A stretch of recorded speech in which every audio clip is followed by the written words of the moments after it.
আমরা তো ভিন্ন রকমের চপ খেয়ে থাকি, কিন্তু আমি এই শীতের সন্ধ্যায় আজকে বানিয়েছিলাম খুব লোভনীয় স্বাদের ফুলকপির চপ।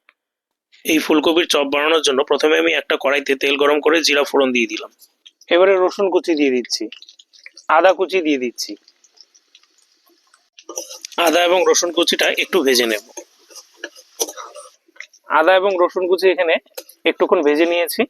এবারে আমি আগে থেকে ফুলকপি কেটে ধুয়ে রেখেছিলাম, এই যে ফুলকপিটা আমি ঠিক এরকম ছোট ছোট করে কেটে রেখেছিলাম, এই যে এবারে দিয়ে দেব।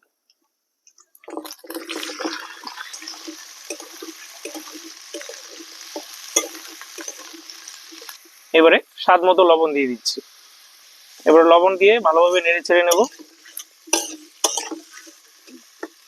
এবারে কিছুক্ষণের জন্য ঢেকে দেবো।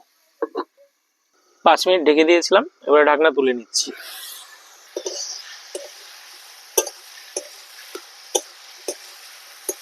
এবারে ওই আদা, কাঁচা লঙ্কা এবং রসুন বেটে নিয়েছিলাম সেটা দিয়ে দেবো।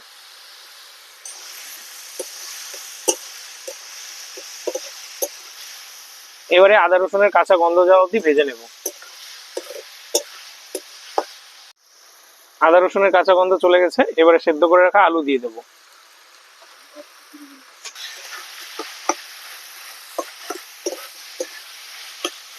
এখানে আলুটা দিয়েছি, আলুটা দেওয়ার ফলে চপের যে বাঁধনটা হবে সেটা খুব ভালো হবে। এবারে মশলা দিয়ে দেবো। প্রথমে হলুদ দিয়ে দিচ্ছি, লঙ্কার গুঁড়ো দিয়ে দিচ্ছি, ধনিয়া গুঁড়ো দিচ্ছি এবং জিরে গুঁড়া দিচ্ছি। আমি এখানে একটু কাশ্মীরি লঙ্কার গুঁড়ো দিচ্ছি। এবার সবকিছু একসাথে 2-3 মিনিট ভেজে নেব। এবারে লঙ্কা কুচি দিয়ে দিচ্ছি।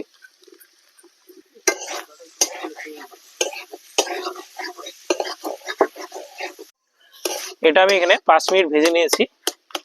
আর এইভাবে আলু এবং ফুলকপি গুলোকে ভেঙে দিতে হবে। আমি অনেকটাই এখানে ভেঙে দিয়েছি। এবারে চাট মশলা দিয়ে দিচ্ছি, গোলমরিচের গুঁড়ো দিয়ে দিচ্ছি।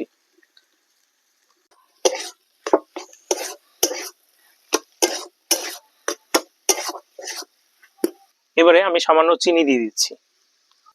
এবারে গরম মশলার গুঁড়ো দিচ্ছি, কুচনো ধনেপাতা দিচ্ছি, আর সাথে আগে থেকে সেদ্ধ করে রাখা কড়াইশুঁটি দিয়ে দিচ্ছি। সবকিছু আবার একসাথে ভালোভাবে মিশিয়ে নিচ্ছি।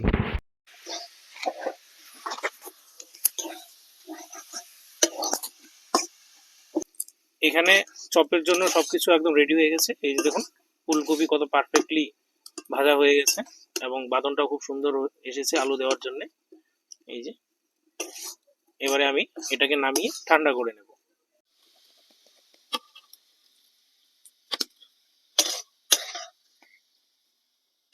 এখানে চপের পুরটাকে আমি ঠান্ডা করে নেব, ততক্ষণে আমি একটা স্লারি তৈরি করে নিচ্ছি। স্লারি তৈরি করার জন্য প্রথমে আমি একটা বাটিতে কর্নফ্লাওয়ার নিয়ে নিচ্ছি। আমি এখানে 4 চামচের মতো কর্নফ্লাওয়ার নিয়ে নিয়েছি। কর্নফ্লাওয়ারের সাথে আমি কিছুটা ময়দাও নিয়ে নেব। আমি এখানে 3 চামচ ময়দা নিয়েছি। সামান্য নুন দিয়ে দিচ্ছি, সামান্য গোলমরিচের গুঁড়ো দিয়ে দিচ্ছি। এবারে জল দিয়ে দেব।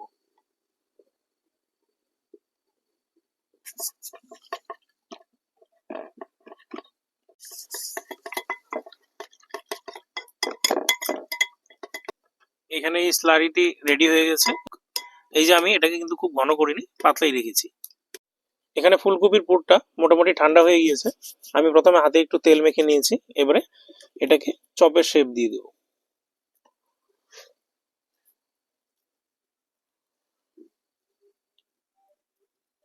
এবারে চ্যাপটা করে চপের শেপ দিয়ে দেব। এই যে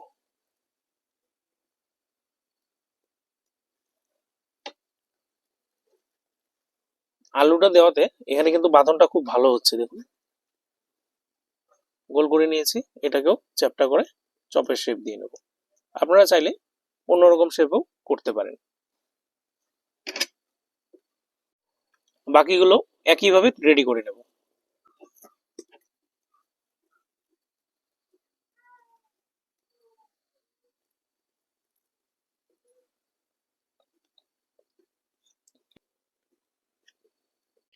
তো এখানে আমি চপের শেপ দিয়ে নিয়েছি সবগুলোকে।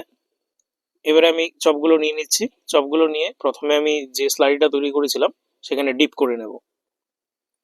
এই যে ডিপ করে নিলাম। এবারে আমি এখানে বিস্কুটের গুঁড়ো নিয়ে নিয়েছি, এখানে কোট করে নেব।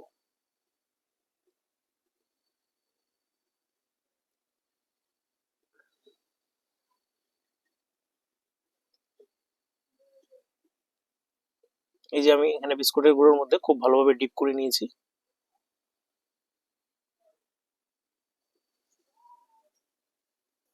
বাকি চপগুলোকেও একইভাবে প্রথমে আমরা এই কর্নফ্লাওয়ার এবং ময়দার স্লারির মধ্যে ডিপ করে নেব। ডিপ করে নিলাম। এবারে বিস্কুটের গুঁড়োয় কোট করে নেব।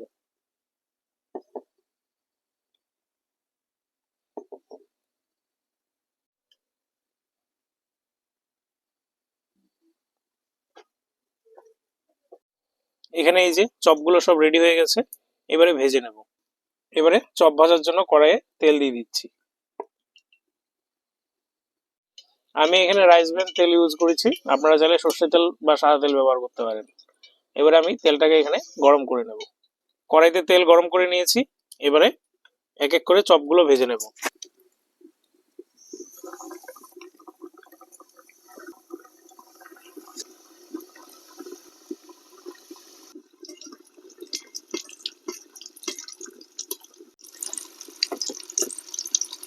চপের এক পাশটা আমি 3-4 মিনিট ভেজে নিয়েছি, এবারে উল্টে নেব।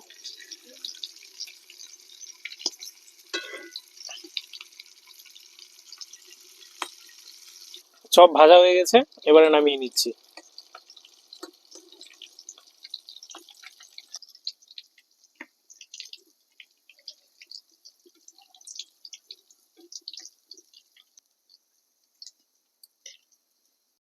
আপনারাও বাড়িতে কখনো এই ফুলকপির চপ ট্রাই করে দেখতে পারেন।